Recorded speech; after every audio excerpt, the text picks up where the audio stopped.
Our next movie is named Android, and it's a science fiction story that takes place millions of miles from Earth in an isolated space station where a mad scientist, played by Klaus Kinski, is trying to create artificial forms of life. Now, talk about a lonely guy.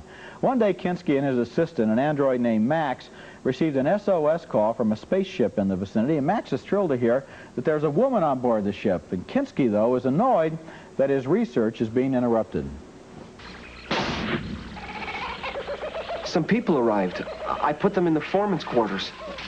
Why didn't you wake me? You said you didn't want to be disturbed.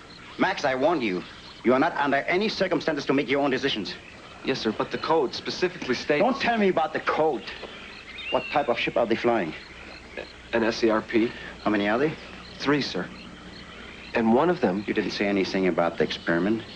No, sir. Of course not. Later in the film, Max gives a guided tour to Maggie, the woman from the spaceship, and introduces her to Cassandra, a recently manufactured android. Her temperature is regulated in much the same way as yours. But it isn't... Alive? Yes, she is alive. As you are. Or I am.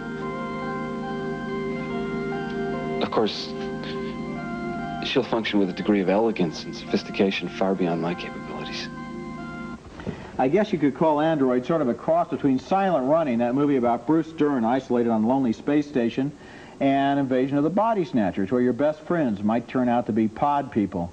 Android is not another dumb space opera. It's an interesting movie with a lot of humor, an intriguing plot, and some thought-provoking ideas about who does and who does not deserve to be called a human being. I like this movie. Yeah, and I think that's a very good line you just had there at the end, because I think that's what comes up. Obviously, Max, though he is the perfect human, mechanical human, is the person with the heart, and we see it in that scene, and it's a nicely written scene right there. I like this picture almost as much for what it was not than for what it was. I mean, it is not with little toys running around. It's a character study just set in another world, and I enjoyed it for that. It was a more adult kind of science fiction film than we've been getting lately. Yeah, I thought it was interesting, too. It's just now getting released in this country. It wasn't going to get a commercial release here. Then it went over to London and Paris and became a hit, and so now it's come back to America through the back door. I just hope it's not too gentle for the young audience that this film is probably going to be marketed to. I hope that adults would know that this is a sci-fi film that they might like too. That Android, the sci-fi flick, is worthwhile. A pair of thumbs up for that.